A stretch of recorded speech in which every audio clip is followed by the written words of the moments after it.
No one saw this coming as another huge effort from the Devils' Timo Meier. Dawson Mercer also finds his way onto the score sheet with a surprise Nate Bastian sighting also on the score sheet. The New Jersey Devils will break down their game against the Chicago Blackhawks and the serious implication it has for this team and their goal of reaching the 2024-2025 postseason. I'm Ryan the Goose Gosiker here, your host on Devil's Digest. Before we get started, I want to give you a chance to be one of our first subscribers here on Devil's Digest. Go ahead and hit that subscribe button, and we'll get right into the show.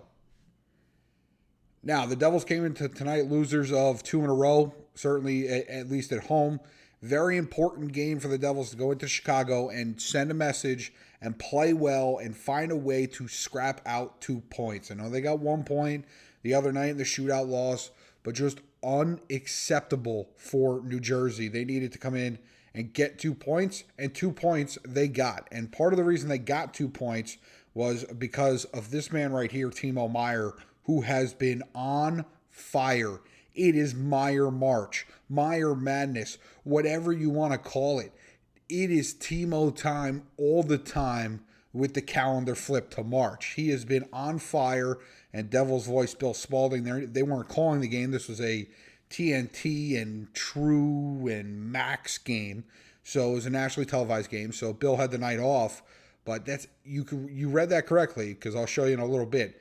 That's 8 goals in 12 games for Timo Meier in the month of March, and that includes 2 the other night as well. He has been dynamic. He almost had an empty net goal tonight, which would have added to that total and added to the legend of Meier March. I might have to get that officially trademarked and patented before somebody else steals it, before Timo and the Devils put it on merchandise, but Meier Madness, Meier March is here. It's a great time to be alive if you're a Devil fan, okay? And you know what? I have to say this. I put these guys up nearly most videos in terms of, man, like, they need their stars to step up, and they certainly have, and Timo's one of them, and the other is Jesper Bratt, as we've talked about. I just wanted to give a shout-out to him, as he set a career high in points tonight.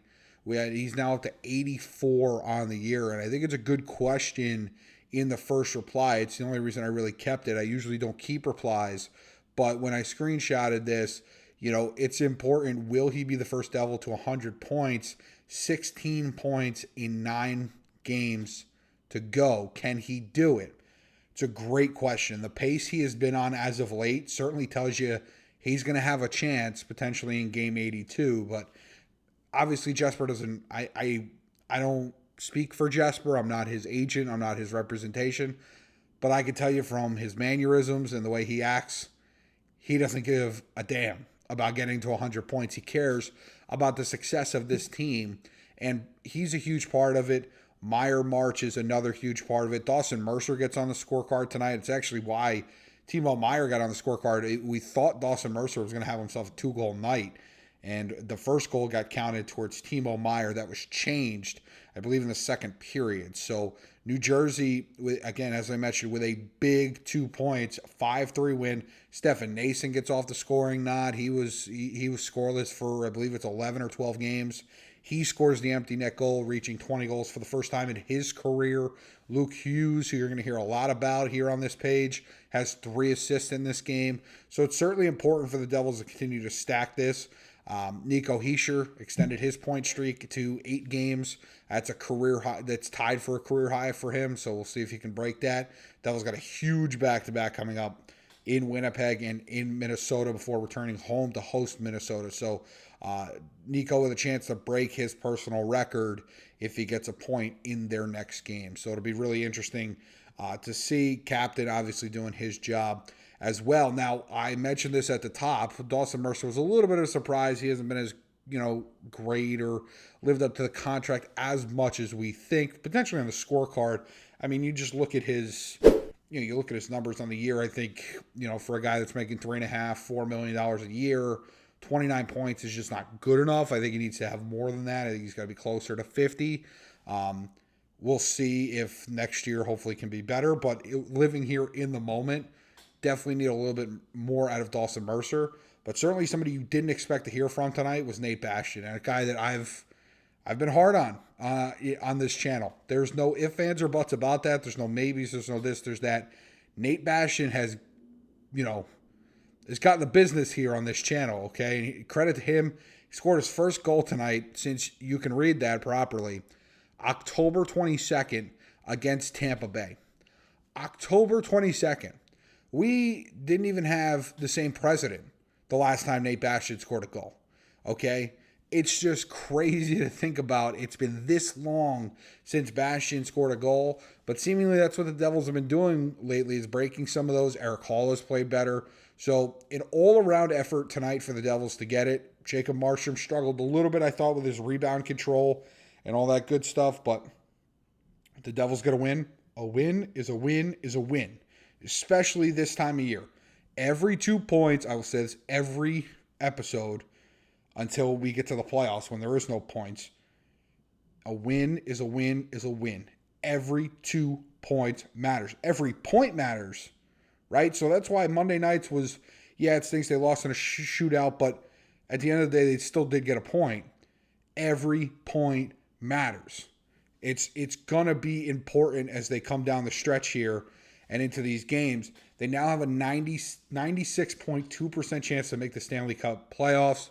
They're currently, I believe, 9 points ahead, clear, of both the Islanders and the Rangers. I believe one of them, if not both of them, have a couple games in hand. They are 10 up on Columbus, although Columbus has 3 games in hand. So this team is making a push to get to the postseason. And again, once you get in the dance, you just never know. And we've seen teams that have struggled at the end of the year go into the postseason, they find something, and all of a sudden they make a deep run. We've seen teams go in hot and then flame out in the first round. So New Jersey has a chance. I said I don't think their ceiling is very high. I think it's second round. But you take every playoff series win you can get. So if I'm the Devils, I'm not just sitting here going, throwing the towel, because, you're not going to really get to the Stanley Cup final. That's kind of loser mentality. And the Devils aren't an organization that wins enough consistently to be on that level of snobbishness, if that's a word, in order to sit there and say, a second round playoff berth is not good enough for us. Eventually, they will, the more they continue to grow. But let's not forget, this team's been through some dark times. And then, 2022, 2023 was really a blip on the radar. Okay. And then they were bad again last year, or, respectfully bad considering expectations. They've been ravaged by injuries this year. So why not? If the Devils can get in, who knows? Who knows who gets hot, right? Maybe Timo, maybe he doesn't change the calendar in his fridge and he thinks it's March when it's actually April. I hope so. If you're a Devil fan, I hope you hope so too. It would just get him to play a little bit better. So, but no, it's certainly going to be an interesting final stretch for the Devils. As I mentioned, they got a tough back-to-back coming up. Winnipeg and Minnesota. If you can find a way to get a point, 2 points out of that, you'd be walking away pretty happy. And the Devils, this is just Timo's game log. You can count up their 7 goals here in the month of March, not including tonight. So that would make 8. It's really been fun to watch this team. And again, it's frustrating at times, right? You react to the losses in real time. But the implications are now the Devils get a huge 2 points. They take another step forward into reaching their goal, which is getting to the postseason. And that's all you can ask for right now as a fan. Again, I think we can all agree we don't see this team winning a Stanley Cup this year. We don't see a parade down Route 21 down there in Newark. But certainly this team has the ability to compete in a first round and even potentially score an upset in round 1. But they got to continue to prove it. They got to continue to get better. Jacob Markstrom has to continue to improve. And, not only the guys at the top, because as we mentioned, Timo, Meier, Jesper, Bratt, Nico, Hischier are all playing well. They need to continue added depth scoring, right?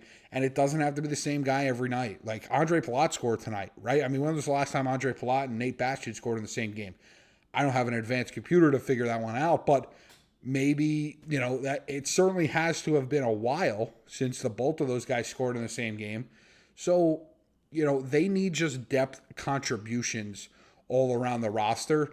And, then at that point, you make for a pretty dangerous bunch. If you're only getting scoring from the top guys, you're only going to go as far as they can take you. And eventually teams will start trying to take them out, and I'm not saying injure, but in the sense of game plan wise, taking them out of their groove and everything like that. And then you're left with nothing. So the Devils need to continue to get the depth scoring and the depth contributions that they have been in order to get to where they want to go, which to me is a ceiling of the second round. So we will see, but we just continue to roll here on Devils Digest.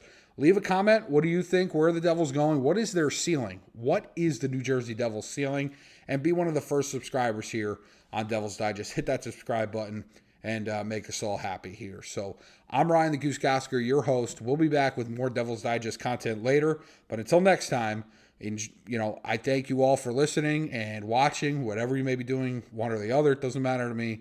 I appreciate you, and I appreciate everybody here on the channel. So we'll catch you next time on Devils Digest.